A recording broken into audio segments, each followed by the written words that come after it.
Ini punya PDI semua, sosionasionalisnya. Religiusnya punya PKS dipinjam sebentar. Jadi sosio-nasionalis religius. Sosio itu dia berjiwa sosial, dia responsif, dia menyayangi rakyat karena dia berasal dari rakyat, tidak datang dengan tiba-tiba.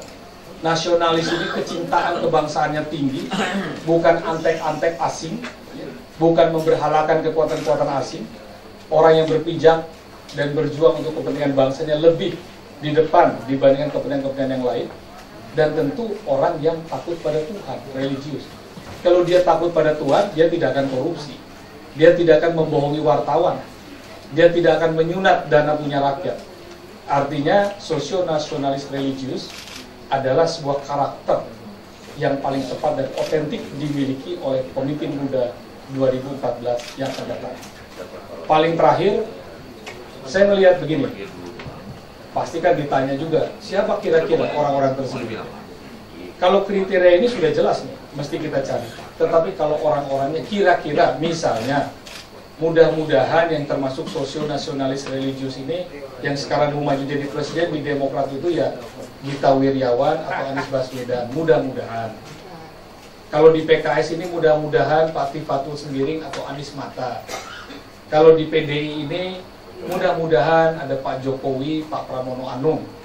Kalau Mas Ara ini dia sudah mengatakan tidak sekarang, nanti sama-sama di 2019.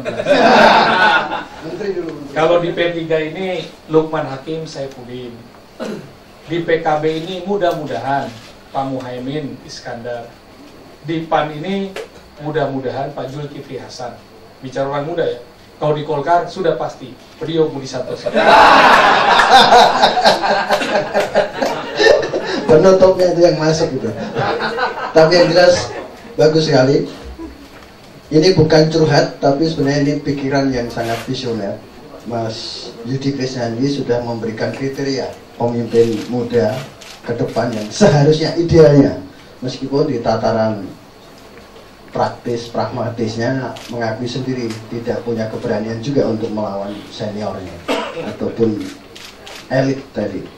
Saya kira kita langsung saja ke Pak Fadlizon bisa menyampaikan pikiran-pikiran.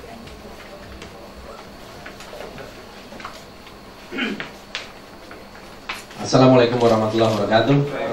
Selamat siang, salam sejahtera.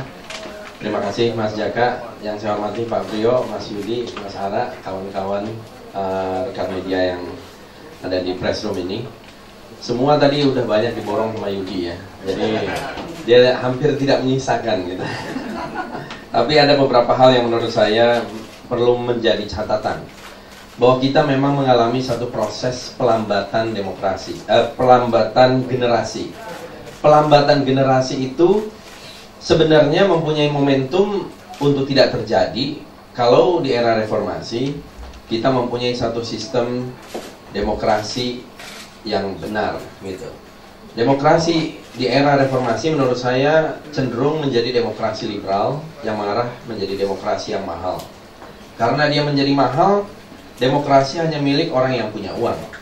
Dan pada prakteknya akhirnya demokrasi itu bersifat transaksional, bahkan cenderung akhirnya menjadi demokrasi kriminal gitu ya. Nah, padahal harusnya demokrasi kita itu, kalau kata para pendiri bangsa kan, bukan hanya demokrasi politik, bukan hanya demokrasi politik yang mengusung tentang persamaan, kemerdekaan, kebebasan, atau demokrasi ekonomi, tetapi gabungan dari demokrasi politik dan demokrasi ekonomi menjadi demokrasi sosial. Jadi demokrasi Indonesia harusnya ada demokrasi sosial yang berasas kepada budaya bangsa, yaitu gotong royong ya. Jadi baik Bung Karno, Bung Hatta pandangannya kira-kira sama. Arah demokrasi kita harusnya ke arah demokrasi yang bersifat gotong royong atau demokrasi sosial. Kemudian karena demokrasi itu menjadi sangat mahal, maka tentu saja orang-orang muda akan tersingkir di dalam proses itu.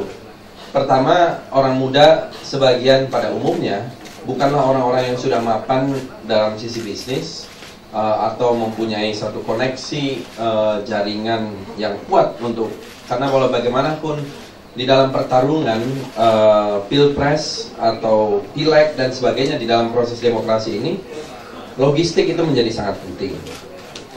Lalu kalau kita lihat proses rekrutmen pemimpin sekarang ini memang pada umumnya hanya melalui partai politik. Jarang sekarang ini proses rekrutmen pemimpin melalui jalur yang lain.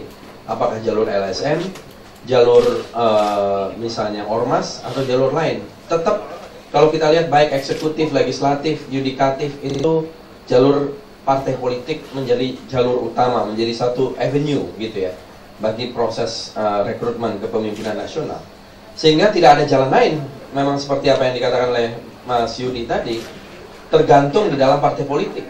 Dan ternyata di dalam proses sampai sekarang ada 12 partai politik, hampir sebagian besar partai politik yang ada dikuasai oleh atau dipimpin oleh orang-orang yang lebih senior. Ini adalah satu kenyataan politik.